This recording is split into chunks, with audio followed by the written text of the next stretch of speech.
இதில் போட்டுட்டீங்க ஓட்டை. ஆனால் உங்களுக்கு எல்லாமே இன்னைக்கு தளபதி செய்த நலத்திட்டம் தான் உங்களுக்கு கட்சி இருக்குது. 1000 ரூபாய் இருந்தாலும் சரி தான், இலவச பஸ் பயணமாக இருந்தாலும் சரி தான், காலேஜ் ஸ்டூடெண்ட்ஸ் 1000 ரூபாய் ஜென்ஸ் லேடிஸ் வாங்க 1000 ரூபாய் இருந்தாலும் சரி தான், அனைத்து திட்டங்களும் தளபதி திட்டங்கள் தான் போயிடுது.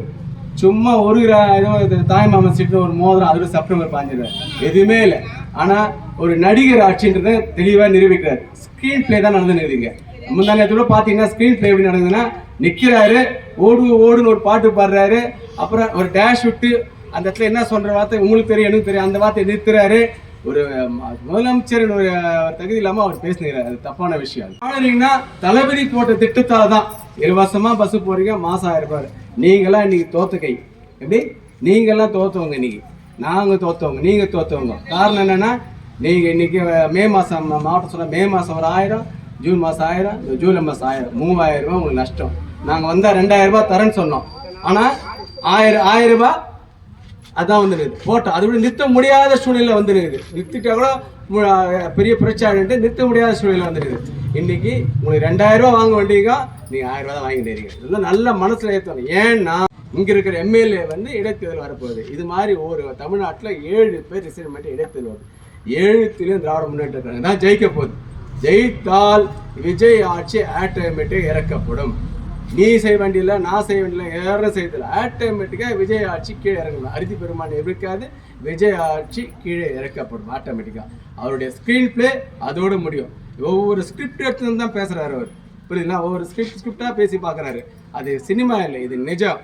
அதாவது ஃபைனான்ஸ் இருந்தால் தான் ஒரு ஆட்சி நடத்த முடியும், புரியுதா? இருந்தாலும் தளபதி அவர்கள் அவருடைய சாமர்த்தியத்தால் எல்லா திட்டத்தை அறிவிச்சா எல்லா திட்டம் செயல்படுத்திருந்தார் ஒவ்வொன்றா.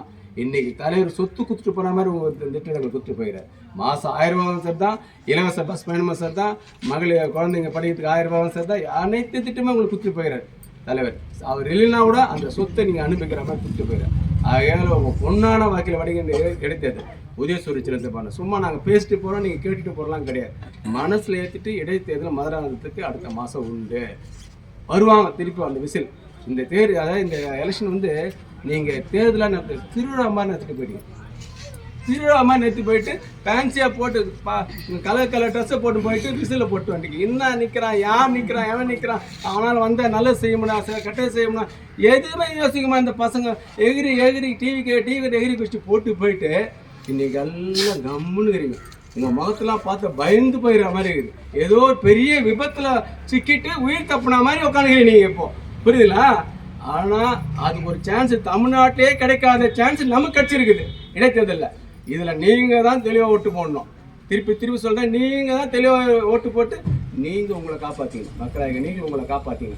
ஏன்னா இந்த தேர்தலில் 7 தொகுதியில் தோற்றுச்சுன்னா, விஜய் தோற்றுட்டாருன்னா தமிழ்நாடு ஃபுல்லாக 7 இடத்துல ஒரு இடைத்தேர்தல் தோற்றுட்டாருன்னா ஆட்டோமேட்டிக்காக டிவிக்கு ஆட்சி அகற்றப்படும். மீண்டும் தளபதி ஆட்சி அமையப்படும், நலத்திட்டங்கள் தொடரப்படும். ஆகையால் உங்கள் பொன்னான வாக்கில் உதவி